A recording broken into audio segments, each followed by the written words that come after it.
ইসলামী খেলাফতের খলিফার অধীনস্থ তার যে কোনো ন্যায় আদেশ, অন্যায় আদেশ নয়, যে কোনো ন্যায় আদেশ আমি এবং আপনি মানতে বাধ্য। ওয়াইন জারাবা, যদিও সে আপনাকে পিটায়, যদিও সে আপনার উপর জুলুম করে। সহি মুসলিম খুলে দেখেন, কিতাবুল ইমারাহ, ইমারাত অধ্যায়, সহি মুসলিম। আমিরের যে আনুগত্য করতে হবে এ মর্মে শত শত শতাধিক হাদিস ইমাম মুসলিম রাহিমাহুল্লাহ সেখানে পেশ করেছেন, বহু হাদিস।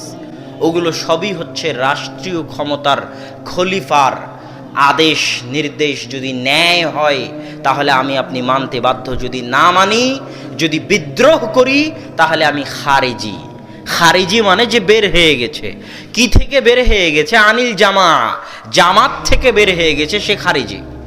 ঠিক ইসলামী খেলাফতের পরবর্তীতে যারা বৈধ শাসক তাদের বিরুদ্ধেও তাদের নাসিহা করা যাবে, কিন্তু তাদের বিরুদ্ধে অস্ত্র উত্তোলন করা যাবে না, তাদের বিরুদ্ধে বিদ্রোহ করা যাবে না।